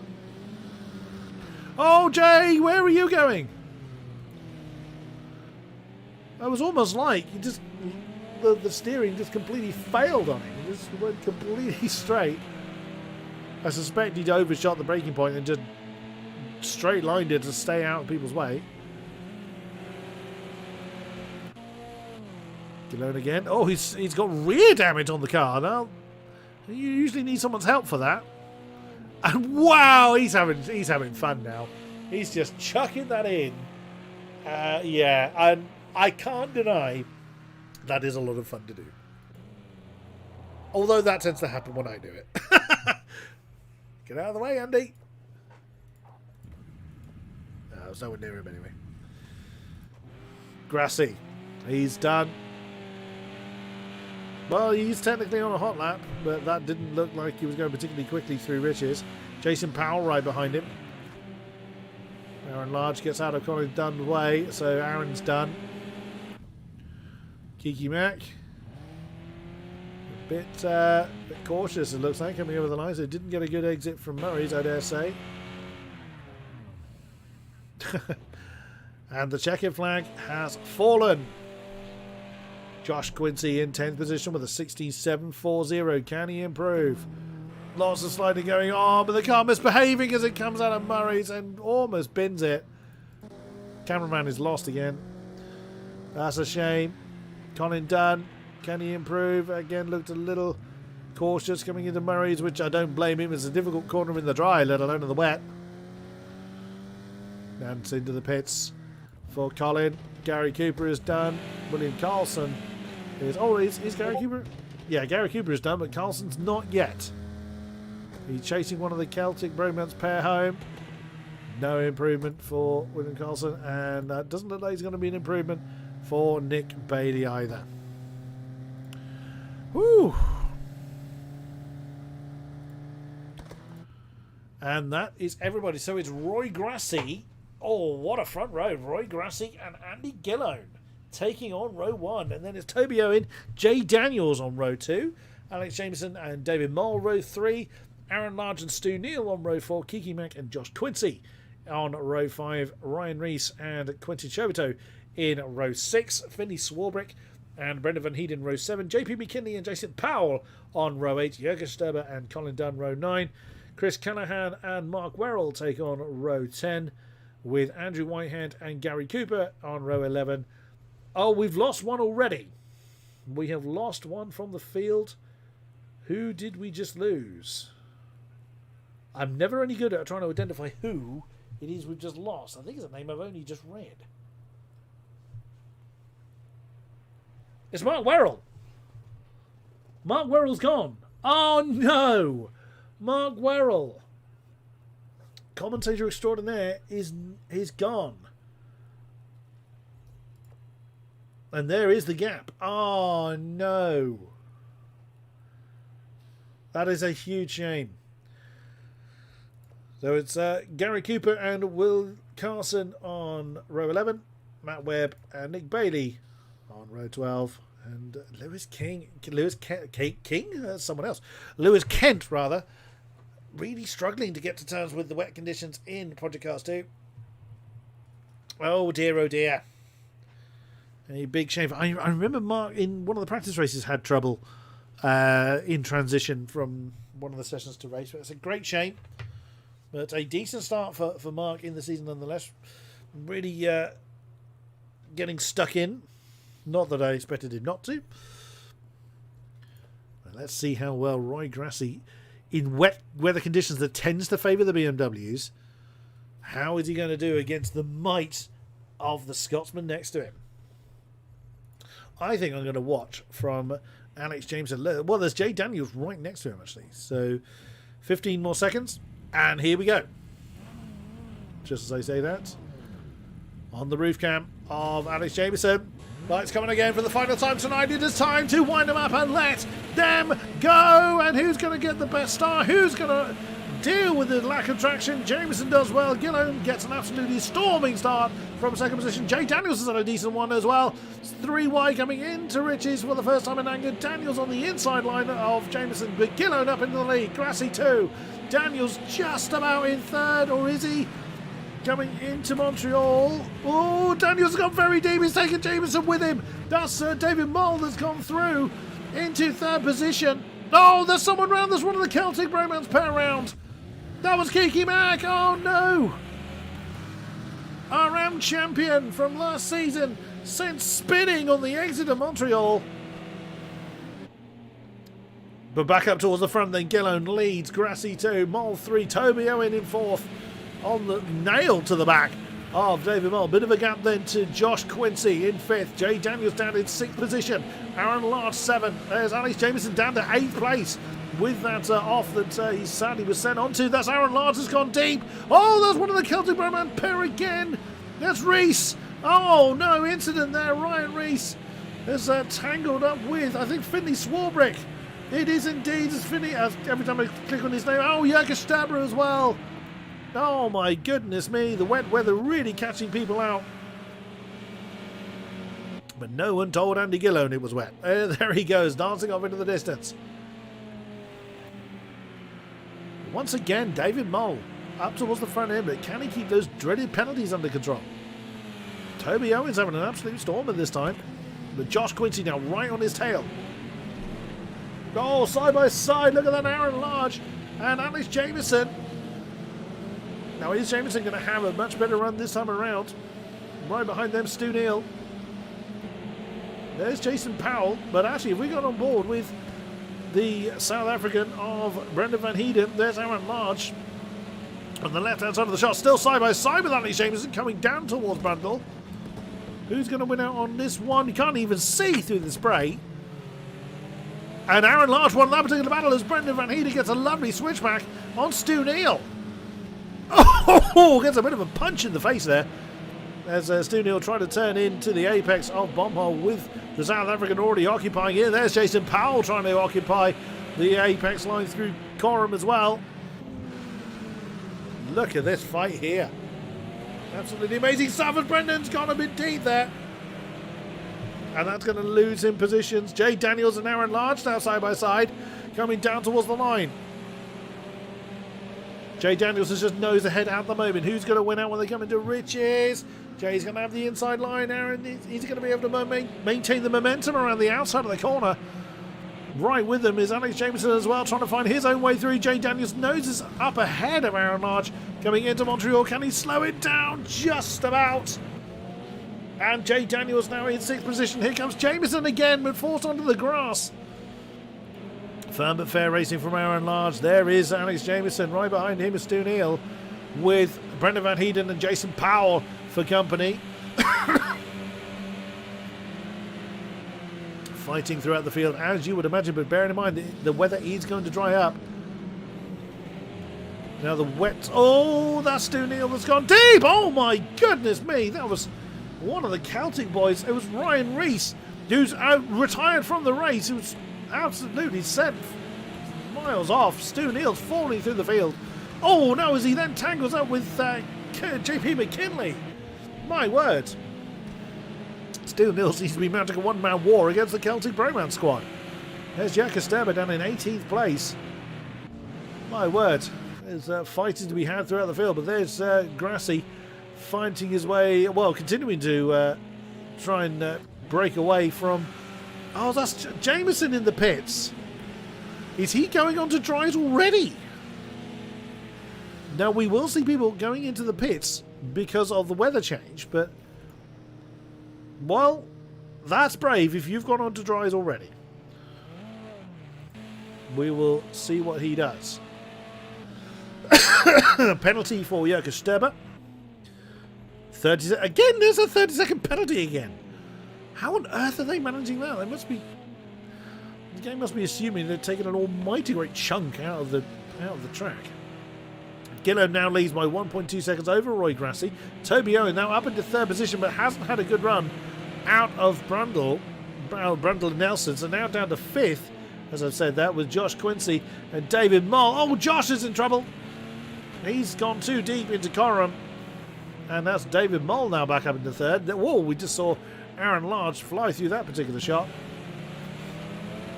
as he's getting on the back of this particular pack. I think surely Jamieson's gone... If he's gone to dries, he's done that way too early. We didn't see any major damage on Jamieson's car. Well, windscreen looks okay, so... If he's gone on... Yeah, he's on dries, I reckon, because he's struggling to get that to rotate. Well, a few more people doing the same, though. There's Finney Swarbrick and Stu Neal have also come in. It just looks too damp to me, but... They know what it feels like. Also, the tyres are overheating. I mean, it looks like there's enough water to keep the tyres under control. But if those tyres are burning up, then now would be the time to come in. The rain has clearly stopped. Oh, 3 wide going into Brundle, but no! That's Josh Quincy round as he tapped David Moll, I think, as then David Moll gets shoved in the boot from Toby Owen. Aaron Large had nowhere to go there. Josh Quincy has lost that. That's Brendan Van Heeden that's gone through into 6th position. Jay Daniels now right on the back of the number 12 car. My word, that was a rapidly changing set of circumstances going on there. Quinton Chobito is catching up with... Oh, Quinton's got a little bit deep going into Murray's. I reckon we're going to start seeing a flurry of pit stops now. I think we're going to get into that crossover period because you can see where the spray is not constant now. There's still puddles out there, but we are getting to a point where it's now becoming optimal. As Toby Owen just lost that 4th position, then regains it by being overtaken by Aaron Large and then overtaking David Moll. 3 wide as you do, going through Montreal. And Aaron Large is up into 3rd. Very nicely done, but look at this train now, at the back of which is Jay Daniels, who is going onto the mud for some reason. That's never the ideal way of doing these things. I am fully imagining a lot of people are going to go, oh, Finney Swarbrick in the pit again. Did his pit crew not fit wet tyres? That sadly can happen. Stu Neal is at the back of this. Oh, he's gone on to dries too early, I would say. What's Jamieson doing? Well, his tyres should start to come back to him now, if he has indeed gone on to dries, as I thought he may have done. Look at that! Side by side almost. Toby Owen and Brendan Van Heeden coming through Murray's. Anyone coming into the pits? Toby Owen's coming in? No, he's not. That's just the line he's taking over the start finish line. There might be those that choose not to pit at all. I can't imagine these wet tyres are going to last unless people just constantly try and find where the wet conditions are. As a lovely move on the outside of Riches from Brendan Van Heeden, and here comes Josh Quincy trying to demote Toby Owen even further. Oh, get on the brakes. It's always very tentative when you're in the midst of a pack like that. On the brakes, in the wet. Jay Daniels has gone too deep on the exit of Montreal. Josh Quincy has really rediscovered his pace as we're very much now getting towards the brighter and drier conditions. Jason Powell is in.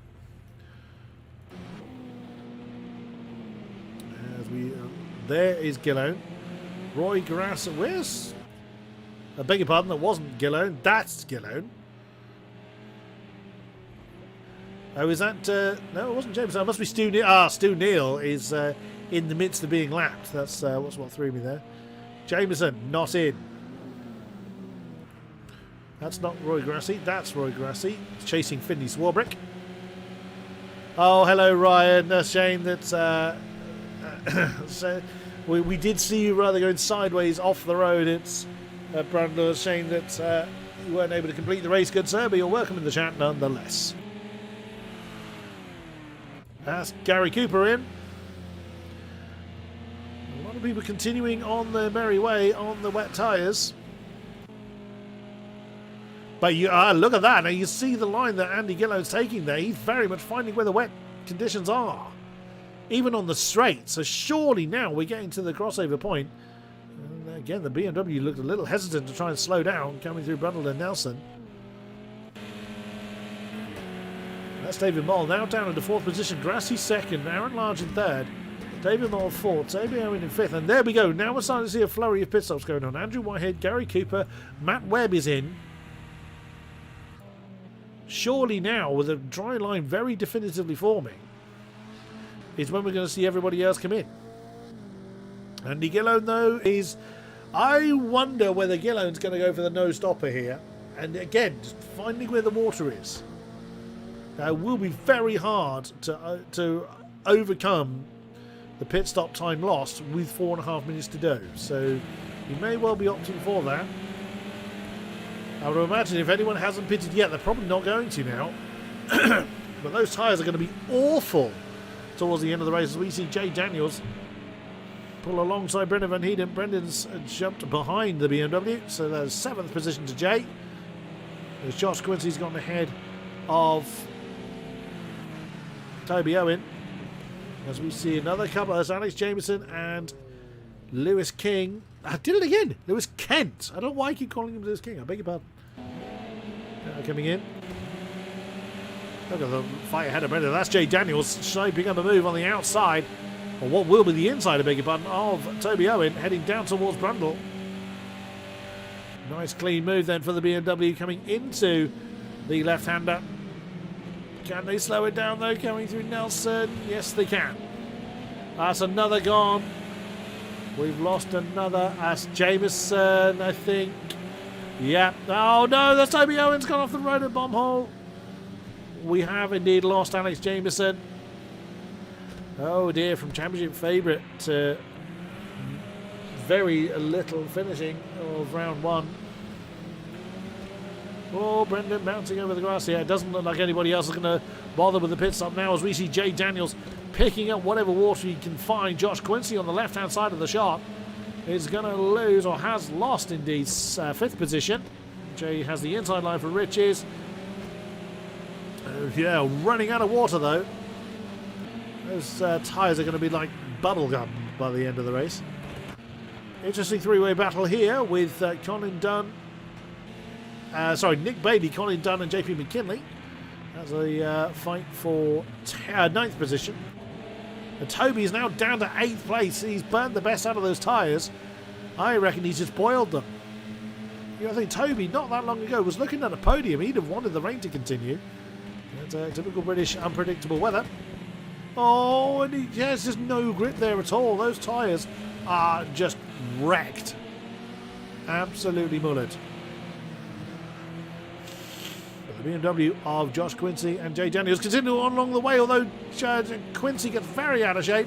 Whoa, Jay Daniels just caught that apex line There was a bit of a puddle there, and Josh has gotten out of it, and Jay Daniels on the outside coming towards Murray's.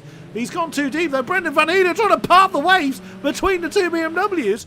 Gets a bit of a shove for his trouble, and actually backs out of it, but Jay Daniels all the way over to the right hand side, finding any water he can to keep those tyres from melting any further. With only a minute and a half to go, no point bidding now. They've committed to it. That's the problem with mixed conditions. A short race as Quincy's gone too deep. Nudges to the side of Jay Daniels. Brendan Van Eden, can he get the pair of them? Oh, what a move from the South African, Brendan Van Eden. A beautiful move there to get both BMWs. But Jay Daniels had a cracking run on the exit of Montreal. Brendan goes to the defensive line, coming down towards Brundle. Can he fend off the track and beyond BMW? Answer is, looks like Brendan was a little bit later on the brakes. Yes, he does. He holds on to that 5th position. Nicely done. There's David Moll right ahead of them. Hasn't found his usual 30-second penalty. Toby Owens starting to catch back up with him as Jay Daniels on the grass, coming into Coram as they are going to come around to start their penultimate lap. My goodness me. Josh is still looking for a mean to get past Jay Daniels. Brendan Van Eden leads this particular train. And Brendan can't defend against two BMWs. He finds himself stuck in between the pair of them. He's going to be mullered by both BMWs. Jay Daniels on the inside. Josh Quincy on the outside. Brendan breaks early and nearly collects Toby Owen in the process. And he's going to try and cut back underneath. Can he knock away? Oh, that was Andrew Whitehead on the outside of the track, staying out of the way. He's pitted. But of course, he's now being lapped right behind them as Stu Neal, who has been lapped. Now, Stu Neal can unlap himself as long as he does not, distract or impede those he's trying to unlap himself from. Down towards Brundle once again. Checker flag is out. There's Finney Swarbrick. Oh no, that's Josh Quincy off. And Brendan Van Eden as well. Oh, I missed it. Andy Gillone has taken the win of the final round. Roy Grassi is going to take 2nd position with Aaron Large chasing him home. David Moll is going to be 4th. But Jay Daniels has broken away from the pack behind him. Look at the fight going on behind him. Jay Daniels has broken away from it. If the camera wouldn't keep getting lost, it'd be easier to follow. Actually, won't follow Nick Bailey, but look at this as they chase down the lines to Jay Daniels 5, Toby Owen in 6th, Josh Quincy 7, Brendan Van Eden is going to come home in 8th, with Nick Bailey taking the 9th place spot. There's Colin Dunn in 10th, JP McKinley for Celtic Bromance in 11th, Quincy Shobito takes the 12th place position for Full Send, Chris Callahan in 13th, Kiki Mack in 14th, Jakob Sterber, race 1 winner, comes home in 15th position. Gary Cooper comes home in 16th. Jason Powell, he's out there somewhere. There he is. He's going to come home in 17th place. Matt Webb has already finished. He's a lap down. And there we go. So 18th downwards were a lap behind. So Matt Webb came home in 18th position. Lewis Kent in 19th. Vendy Swarbrick 20th. Stu Neal 21. Andrew Whitehead 22. We lost 4 drivers in that. My word. Whew, that was a lot for me to shout about. But what a series of races we have had tonight, ladies and gentlemen. It's been a great way to open the VTCC 3rd season. Who is going to come and join me? I do hope that we have some drivers haul themselves from the driver's room to come and have a chat with me. It's not obligatory, they don't have to. But it's always nice to have a natter with our drivers. Our podium 3 at least. But at the moment, no one is making themselves available, which, like I said, is absolutely fine. Oh, goodness me, a lot of words being spoken, I would imagine, because there were quite a few incidents. A little surprising. We don't tend to find that many explosive accidents that we've seen tonight. Yeah, I'm not laying blame or pointing fingers at anyone for anything. It's just a little bit unusual. So the stewards are going to have a few things to do. And we have been joined by a race 3 winner.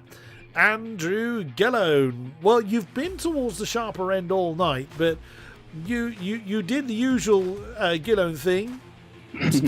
Started well and ran off. Yeah, clearly I've been playing Puddle Finding Simulator a lot more than everyone else. The BMW is obviously good in the wet, so I kind of had that as a good start. I missed the first lap in qualifying, which probably put me in pole, but didn't manage to get away with it and put it on seconds on the second lap, so kind of got away with that as well. But yeah, the BMW is strong off the line, obviously, and it's strong in the wet, so it was just a case of keeping it all together, creating a comfortable gap, and I didn't think that there was any chance that pitting would be the optimal strategy, but people were talking about it, and I thought, am I missing something? Even though there was a massive dry line through pretty much most of the track towards like the last quarter of the race, or even the last half, it was still so greasy and slippery. I mean, it wasn't particularly very comfortable and wet, so if people changed, then I can't imagine they had a fantastically fun time out there, to be honest. But yeah, race 1 was not the ideal start. A little bit messy going into turn 2 there. But kind of happy with the recovery drive. It went well. Managed to get back up the grid again, fill in some points. Race 2 was a bit better. Obviously, it was a random grid, so I started at the back. So again, that was a bit of a not a battle, but it was a challenge to get to the front end. But yeah, just kind of happy for scoring teams, because Slacker Alex, and obviously dropping out each time, you're gonna have to sort out his internet. We need him on the front. Well, I mean, you're very much carrying the banner for Ambition Racing. So next time out is Zhuhai. What's your thoughts towards the Chinese? Well, I was going to say Chinese Classic, but it's not a commonly known circuit outside of China, I don't think. What are your thoughts towards that one? I hope it's not very well known, because I know it quite well, so it might have a bit of track time advantage over people perhaps. But again, it might be one that suits the BMW. I don't really know. I don't think there's a massive difference really between any of the cars. I think the calendar has been built with the different cars in mind. So some tracks will favour some cars, other tracks will favour the other cars. So it should balance itself out quite nicely throughout the season. So I'm looking forward to it. It's good fun. Excellent stuff, and I've always looked forward to talking to you handsome Scotsman, you. And bless you. Very much look forward to doing so again. Good luck for the remainder of the season. Thank you very much, Andrew Gillone. Thank you. Guten Abend, Herr Moll. Guten Abend. I was waiting for it. I cannot disappoint you with my one and only German phrase. Well, you could never disappoint me. What on earth was going on with those 30-second penalties? Well, in the first, I'm just looking at the replay because I want to report that. I was basically involved in a crash and had to take evasive maneuvers off track to avoid them. And the game thought, wait a minute, you're not allowed to do that, and wanted me to give the positions back 3 times in the first 2 races. And that's why I ended up with 32 and 2:30. I see. So yeah. I did say that the stewards are likely to have a lot to talk about, but you were generally knocking on the door of the podium every single time. So that's great to see, and that's a great, full send must be very happy with you. I hope so. Yeah, I was, like you said, knocking on the door, but so far I haven't let been in. Let's try better next time for that. So High is a very strong circuit for me. I have a lot of practice there, so I'm sure we'll do good there. I personally love Zhuhai. It's one of these tracks that aren't necessarily too well known, but I love it personally. So I'm very much looking forward to practicing my German with you again. Tolles Rennen, mein Freund. Thank you very much, David Marl. Sehr gut gemacht. Dankeschön. We have the founder, the Lord and Saviour. It is Toby Owen has jumped in the box with us. Hello, Toby. Good evening, Chris. And, well, thank you once again for an excellent stream. Really entertaining. Always a pleasure, never a chore. And wow, did everybody give me a lot to shout about? I was warned I'd have a lot to shout about, and they did not disappoint. Well, a mixed night for you, sir. Yes, I mean, as a participant, obviously a little bit disappointed with race 1, having qualified much higher than I was expecting to.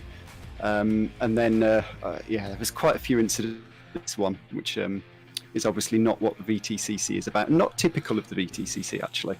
That calmed down a lot in race 2 and 3. But sadly, I was caught up in one of those incidents in the first race and had to pit to repair damage, which put me to the very back. So, not ideal.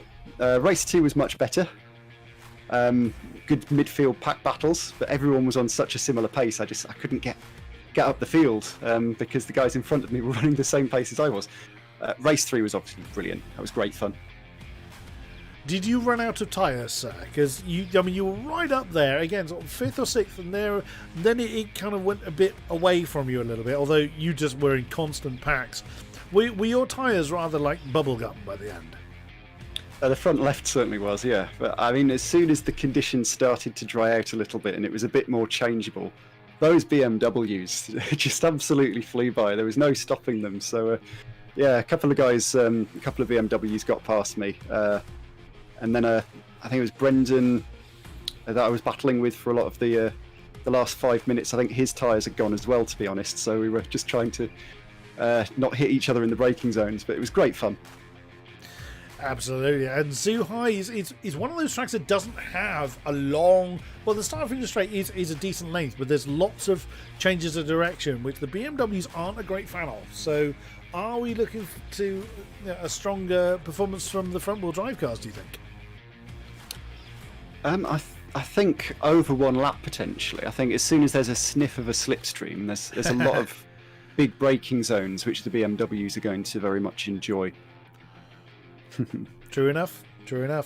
Right, well, good luck for the remainder of the season, and thank you as always for organising this incredible series and everything that the VTCC does. We have you very much to thank for leading the way. Thank you very much, Toby Owen. And just a quick shout out as well to say thank you to our new series sponsors as well, gobobby.uk. They've got their banners on all of our, their logos on all of our windscreen banners. They help make the cars look as fantastic as they do, and please do check them out. Great web services provider as well. Amen to that. Thank you very much to Go Bobby for their continued support, and thank you very much, Toby Owen. And that is going to be it for tonight. Thank you very much to those that have been with us throughout the stream. Always a pleasure to have you on board. And thank you to those that have watched post-event. You are just as welcome. Next week, as mentioned, is Zhuhai. A very twisty track in China, but as I have no doubt will provide some amazing moments. Do join us, same time, same place. Thank you very much, and good night.